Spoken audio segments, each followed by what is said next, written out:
এদিকে কপাল পুড়ল ডক্টর ইউনূসের। ভারতে আজ রাতে ঘটতে চলেছে অবিশ্বাস্য এক ঘটনা। আজ রাত 12টায় আওয়ামী লীগের সকল নেতাদের সাথে বৈঠক করবে নরেন্দ্র মোদী। শেখ হাসিনাকে দেশে আসা আর বুঝি ঠেকানো গেল না। শেখ হাসিনাকে দেশে ফেরানোর জন্য দায়িত্ব গ্রহণ করলেন স্বয়ং নরেন্দ্র মোদী। বাংলাদেশের রাজনীতিতে আসতে যাচ্ছে নতুন মোড়। আওয়ামী লীগ নেত্রীর ইচ্ছায় ভারত সরকার চূড়ান্ত সবুজ সংকেত দেবে। খুব গোপনীয়ভাবে শেখ হাসিনার সঙ্গে আওয়ামী লীগের কয়েকজন নেতার বৈঠক হবে বলে ভারতীয় গণমাধ্যম দাবি করেছে। শেখ হাসিনা দেশের এক বছরের মাথায় প্রথমবারের মতো দলটির কয়েকজন শীর্ষ নেতার সঙ্গে মুখোমুখি বৈঠক করতে যাচ্ছেন। 26শে জুলাই দিল্লিতে শেখ হাসিনার বাংলোতে এই বৈঠক হতে পারে বলে ভারতের একাধিক সূত্র নিশ্চিত করেছে। ব্যাগ গোছাচ্ছে হাসিনা এবং ইউনূস। শেখ হাসিনা ব্যাগ গোছাচ্ছেন অন্য কারণে, আর মোহাম্মদ ইউনূস ব্যাগ গোছাচ্ছেন অন্য কারণে। যমুনায় মোহাম্মদ ইউনূসকে একেবারে নজরবন্দি করে রাখা হয়েছে। দর্শক যে যেখানে আছেন আশা করি ভালো আছেন। এই মুহূর্তে পাওয়া সব থেকে বড় ব্রেকিং নিউজ, সেটা হলো বাংলাদেশে ফেরার জন্য ব্যাগ গুছাচ্ছে শেখ হাসিনা। ইন্ডিয়ার গণমাধ্যমে এমনই সংবাদ প্রচারিত হয়েছে। আজকে 26শে জুলাই অর্থাৎ আজকে রাতে Sheikh Hasina face to face নেতাকর্মীদের সাথে বৈঠক করবে এবং জীবন বাজি রেখে বাংলাদেশে ফিরবে বলে তারা আজকে বৈঠক করবে রাতে। দর্শক, পাশাপাশি ডক্টর ইউনূসেরও সময় শেষ হয়ে আসতেছে এমনই কথা আন্তর্জাতিক গণমাধ্যম থেকে বলেছে। দর্শক, কি হতে চলেছে, কি হচ্ছে এবং কি হবে, চলুন বিস্তারিত দেখে আসি কয়েকটি প্রতিবেদনের মাধ্যমে, আলোচনার মাধ্যমে। আশা করি সঙ্গেই থাকবেন। দর্শক, তাই শুরুতেই একটু অ্যালার্ট দিয়ে রাখি, আজকের সংবাদটি খুবই গুরুত্বপূর্ণ, অন্য দিনের তুলনায় 100তে 100 ভাগ গুরুত্বপূর্ণ। তাই রিকোয়েস্ট করব সবাই আজকের ভিডিওটি ধৈর্য ধরে দেখবেন এবং শেয়ার করবেন। তো দর্শক, কথা হয় না, চলুন স্ক্রিনে বিস্তারিত। গত বছরের 5ই আগস্ট থেকে ভারতের দিল্লিতে আছেন বাংলাদেশের সাবেক প্রধানমন্ত্রী শেখ হাসিনা। নিরাপত্তার স্বার্থে ভারত সরকার তার অবস্থান সম্পর্কে কোনো তথ্য প্রকাশ করেনি, এমনকি তার সাথে পরিবারের 2-1 সদস্য ছাড়া অন্য কারো সাক্ষাৎও করতে দেয়নি। কিন্তু সম্প্রতি ভারত সরকার বাংলাদেশ আওয়ামী লীগ সভানেত্রী শেখ হাসিনার সাথে দলটির কয়েকজন নেতার সাক্ষাতের অনুমতি দিয়েছে। ফলে শেখ হাসিনা দেশের এক বছরের মাথায় প্রথমবারের মতো দলটির কয়েকজন শীর্ষ নেতার সঙ্গে মুখোমুখি বৈঠক করতে যাচ্ছেন। 26শে জুলাই দিল্লিতে শেখ হাসিনার বাংলোতে এই বৈঠক হতে পারে বলে ভারতের একাধিক সূত্র নিশ্চিত করেছে। ধারণা করা হচ্ছে জুলাই হত্যাকাণ্ডের সাথে জড়িত থাকার অভিযোগে এবং দায়েরকৃত মামলাগুলো মোকাবেলা এবং সম্প্রতি গোপালগঞ্জে সংঘটিত হত্যাকাণ্ড ও মানবাধিকার লঙ্ঘনের বিষয়টি আন্তর্জাতিক পরিমণ্ডলে প্রচার এবং দলের ভবিষ্যৎ কর্মপরিকল্পনা সম্পর্কে এই বৈঠকে আলোচনা হতে পারে। বিভিন্ন সূত্র থেকে বিবিসি বাংলা জানতে পেরেছে, আওয়ামী লীগের প্রথম সারির বা ক্যাটাগরি 1 এর নেতাদের মধ্যে অন্তত 200 জন পশ্চিমবঙ্গে আছেন। এই শ্রেণীর নেতাদের মধ্যে যেমন আছেন দল ও সাবেক সরকারের শীর্ষ পদাধিকারী এবং মন্ত্রীরা, তেমনই আছেন প্রায় 70 জন সংসদ সদস্য। সূত্রগুলো বলছে, বাংলাদেশের হিন্দু সম্প্রদায় আওয়ামী লীগ নেতাকর্মীদের উপর নির্যাতন, বিশেষ করে গোপালগঞ্জের সংগঠিত হত্যাকাণ্ডের বিষয়টি আন্তর্জাতিক পরিমণ্ডলে ভালোভাবে প্রচার করতে চায় আওয়ামী লীগ। গোপালগঞ্জে সরকার সমর্থক কিংস পার্টি এনসিপি সমাবেশকে ঘিরে আইন শৃঙ্খলা বাহিনীর সদস্যরা বিক্ষোভকারীদের উপর গুলি চালিয়েছিল। ওই ঘটনায় 5 জন মারা যায়। বাংলাদেশের মানবাধিকার সংস্থা আইন ও সালিশ কেন্দ্র তাদের প্রাথমিক অনুসন্ধানে গোপালগঞ্জে গুরুতর মানবাধিকার লঙ্ঘনের প্রমাণ পেয়েছে। এ নিয়ে গণমাধ্যমে খবরও প্রকাশিত হয়েছে। আওয়ামী লীগের পক্ষ থেকে এই বিষয়টিকে কেন্দ্র করে আন্তর্জাতিক পরিমণ্ডলে বাংলাদেশের অন্তর্বর্তী সরকারের বিরুদ্ধে শক্ত জনমত গড়ে তুলতে চায়। সেটি নিয়ে দলের নেতাদের দিক নির্দেশনা দিতে পারেন বাংলাদেশের আদালতে অভিযুক্ত সাবেক প্রধানমন্ত্রী শেখ হাসিনা। তবে আওয়ামী লীগ নেতাদের পক্ষ থেকে ভিন্ন নামে গোপালগঞ্জের ইস্যুটিকে নিয়ে দিল্লিতে একটি সংবাদ সম্মেলনের আয়োজন করা হয়েছিল, কিন্তু ভারত সরকার আপত্তিতে শেষ পর্যন্ত ওই সংবাদ সম্মেলনটি বাতিল করা হয়। ব্যাগ গোছাচ্ছে হাসিনা এবং ইউনূস। শেখ হাসিনা ব্যাগ গোছাচ্ছেন অন্য কারণে, আর মোহাম্মদ ইউনূস ব্যাগ গোছাচ্ছেন অন্য কারণে। কারণের মধ্যে মিলও আছে। দুজনেই ছেড়ে যেতে চাইছেন এই মুহূর্তে যেই জায়গায় আছে সেই জায়গাটি, কিন্তু আলটিমেটলি ডেস্টিনেশনটা ঠিক উল্টো। একজন দেশ ছেড়ে বিদেশে, অন্যজন বিদেশ ছেড়ে দেশে। শেখ হাসিনা এই মুহূর্তে অনেক শান্ত এবং অনেক ঠান্ডা মাথায় কাজ করছেন। উনি বুঝে গেছেন কি করতে হবে, অনেকটা বোঝেননি। ভারতের নিরাপত্তা উপদেষ্টা অজিত ডোভাল মিটিং করেছেন এবং শেখ হাসিনাকে যা যা ব্রিফিং করার করে দিয়েছেন।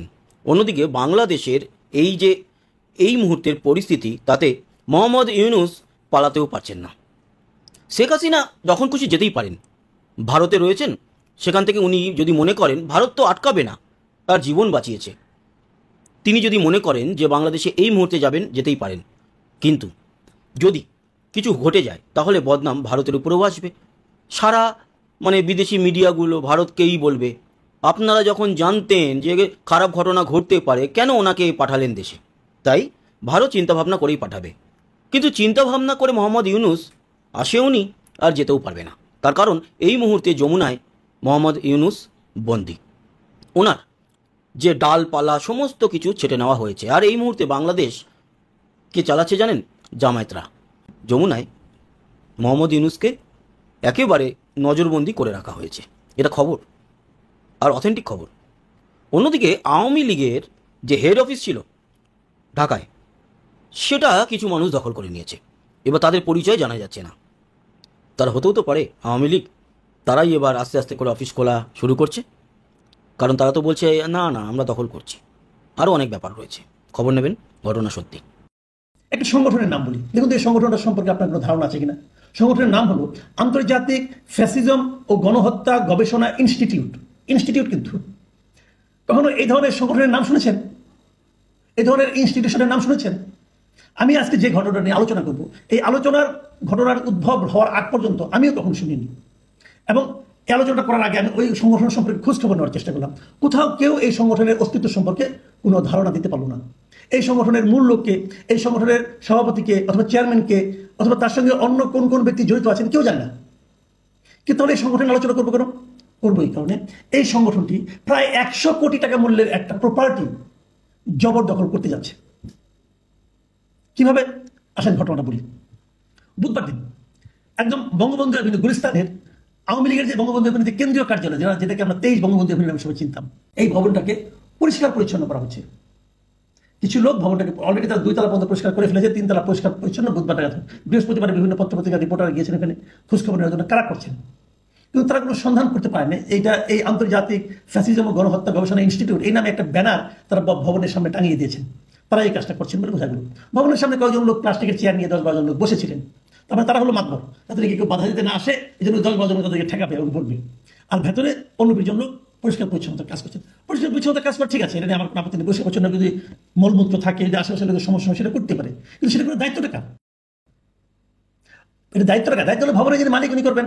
যদি ভবনের মালিক না করেন, যদি সেখানকার এই দুর্গন্ধের কারণে আশেপাশের লোকের সমস্যা হয়, তাহলে সরকার করবে, অথবা এই আশেপাশের লোক মিলে একটা কমিটি করে এটা পরিষ্কার করবে। একটা সিস্টেম তো থাকবে। এরা কারা? এই ভুইফোর সংগঠন করতে গেল।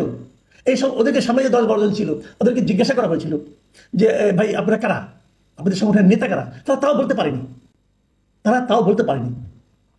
তাহলে তারা কি করবে? কেন করবে? প্রথম আলোর রিপোর্ট আমি দেখলাম, প্রথম আলো থেকে জিজ্ঞাসা করেছিল আপনারা এটাতে কি করবেন, কি করতে চান আসলে। তখন তারা বলেছিল যে পুরো ভবনটি পরিষ্কার পরিচ্ছন্ন করার পর বৈষম্য বিরোধী ছাত্র আন্দোলনে যারা যুক্ত ছিলেন তাদের হাতে তুলে দেওয়া হবে। কেন? বৈষম্য বিরোধী ছাত্র আন্দোলনে যারা জড়িত ছিলেন তাদের হাতে এটা তুলে দেওয়ার আপনি কে?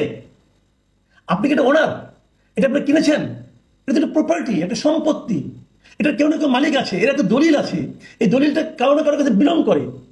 তো আপনি কে হে? ডক্টর ইউনূসের হাতে যে ক্ষমতা এখন আছে, হাসিনার হাতে যে ক্ষমতা ছিল, ডক্টর ইউনূসের হাতে সেই ক্ষমতা আছে, এবং ডক্টর ইউনূস সেই ক্ষমতা মহা আনন্দে ব্যবহার করছেন। তারা কারোর কাছে কোনো জব দিয়ে করছেন না। তাহলে পার্থক্যটা কি হলো? তাহলে আপনি কোন সংস্কার করবেন সেটা আমরা বুঝতে পারছি না। মুখে মুখে বললে হবে? আপনি আপনার আচরণ দিয়ে দেখিয়ে দেন যে আমরা এই কাজটা করতে চাই, সেটা তো বুঝতে পারছি না। গাইড জিনিস সব হচ্ছে, যা ইচ্ছা তা হচ্ছে। একটা ভবন আমি দখল করে ফেললাম, বলতে আসলেই এই দেখেন আন্তর্জাতিক ফ্যাসিবাদ ও গণহত্যা গবেষণা ইনস্টিটিউট খুলছি। আর আপনি কিছু বলতে পারবেন না। যখন আপনি বলতে যাবেন তখন বলবে আমরা তো ফ্যাসিবাদের বিরুদ্ধে গবেষণা করবো। তো তুমি বলতে আসছো, তাহলে তুমি ফ্যাসিবাদের দোষর। ভালো একটা আরাম পেয়ে বসছে। হচ্ছেটা কি? তারও যে বড় কথা, যে জায়গায় এই ঘটনা ঘটছে সেখান থেকে মাত্র 200 গজ দূরে স্বরাষ্ট্র মন্ত্রণালয়। এই স্বরাষ্ট্র মন্ত্রণালয় কিন্তু উপদেষ্টা আছেন, উনি আবার সাবেক লেফটেন্যান্ট জেনারেল। উনি কি করছেন এখানে বসে বসে? উনি দেখছেন না এই কাজটা? যদি আওয়ামী লীগকে আপনারা বাতিল করতে চান, আওয়ামী লীগের সমস্ত সম্পত্তি বাজেয়াপ্ত করতে চান, করেন, একটা অর্ডার দিয়ে করেন, একটা আইনের মাধ্যমে করেন, যা কিছুই করেন আইনের মাধ্যমে করবেন। সরকার সেগুলিকে একবার করতে পারে, করুক সরকার। কিন্তু এইটা করতে গেল ভুইফোর সংগঠন, যার কোনো মালিক নাই, যার কোনো নেতা নাই, যার কোনো কর্মকর্তা নাই, দিয়ে দিল সাইনবোর্ড, যেরকম গালের মধ্যে 2 গালের মধ্যে এক গালে গণেশ, আরেক গালে ইয়ের ছবি লাগাই রাখলাম, আর হয়ে গেল শিবের ছবি লাগাই রাখলাম, হয়ে গেল। কেউ চট্টাপড় মারতে পারবে না, কেউ ধমক দিতে পারবে না, কেউ কোনো প্রশ্ন করতে পারবে না, পুলিশ সেখানে যেতে পারবে না, কারণ এখানে বড় করে লেখা আছে ফ্যাসিজম বিরোধী তারা গবেষণা করবে। এই দেশটা কারা চালাচ্ছে? এই প্রশ্নটা কিন্তু আমাদের করতে। মানুষ কি বলছে? মানুষ কিন্তু নানা রকম কথাবার্তা বলছে যে এটা কি করা যায়। আবার এর মধ্যে কিছু অন্যরকম চিন্তার মানুষ আছে। কিন্তু দেখলাম কেউ কেউ বলতেছে এটা আসলে কোনো ফ্যাসিজম বিরোধী কোনো সংগঠন না, এটা আসলে আওয়ামী লীগের লোকজনই করতেছে, তারা ওই ব্যানার লাগিয়ে ভবনটাকে পরিষ্কার করতেছে। হতে পারে, এটাও আমি জানি না। কিন্তু প্রশ্নটা হলো, দেশে কি কোনো অভিভাবক নেই? কেউ কেউ দেখবে না? যদি সরকারকে নিতে হয় তো নিয়ে নেয়। আমি গেলে একটা কথা বলে শেষ করবো। দেখুন, আজকে আওয়ামী লীগ সরকারের পতন ঘটেছে, আওয়ামী লীগের সমস্ত প্রপার্টি আপনার গাইড যদি এরকম ভাবে মবের মাধ্যমে দখল করে নিচ্ছেন, কারা নিচ্ছেন আমি জানি না, কিন্তু হচ্ছে, দখল হয়ে যাচ্ছে। ঢাকাটা যেহেতু হচ্ছে, বাকিগুলো হতে পারে, সমস্যা কি? এবং বহুত খবর আমরা পেয়েছি। এই মব কিন্তু তো দর্শক দেখলেন খুব গুরুত্বপূর্ণ আলোচনা। এতক্ষণ আমরা দেখছিলাম মাসুদ কামাল স্যারের খুবই গুরুত্বপূর্ণ আলোচনা। তার আগে দেখেছি আমরা ইন্ডিয়ার কয়েকটি গণমাধ্যমের সাংবাদিকদের বিশ্লেষণ। আজকে রাতে এতদিন শেখ হাসিনা কিন্তু কোনো নেতাকর্মীদের সাথে দেখা করেনি, বা ভারত থেকে নিষিদ্ধ ছিল যে বাংলাদেশে নেতাকর্মীদের সাথে, অর্থাৎ আওয়ামী লীগের ইউটিউব চ্যানেল বা ফেসবুক পেজে ফেস না দেখি, অর্থাৎ অডিও কলে কথা বলার একটা অনুমতি ছিল। গতকাল কিন্তু সেই অনুমতির বিরুদ্ধে গিয়ে অর্থাৎ নরেন্দ্র মোদী ডাইরেক্ট শেখ হাসিনাকে অর্ডার দিয়েছে ভিডিও কলে কথা বলার জন্য। দর্শক আস্তে আস্তে শেখ হাসিনা ফিরার যে আগাম বার্তা সেটা কিন্তু আরও জোরালো হচ্ছে। দর্শক কথা আর নয়, পরবর্তীতে এর থেকে গুরুত্বপূর্ণ বৈঠক আসতেছে, গুরুত্বপূর্ণ তথ্য আসতেছে। রাতে কি বৈঠক আসে সাথে সাথে আমরা আপনাদের সামনে তুলে ধরবো। রাতে শেখ হাসিনা নেতাকর্মীদের সাথে কি আলোচনা করে সেটা আপনাদের সামনে দ্রুতই তুলে ধরবো সেই সময়। আশা করি সেটি দেখার জন্য লাইক দিয়ে চ্যানেলটি সাবস্ক্রাইব করে রাখবেন। আর হ্যাঁ, পরবর্তী আপডেট যাতে আপনাদের কাছে চলে যায়, জন্য সাবস্ক্রাইব করে পাশে রাখা বেল আইকনটি বাজিয়ে দিবেন। তো দর্শক কথা নয়, ভালো থাকুন, সুস্থ থাকুন, আল্লাহ হাফিজ।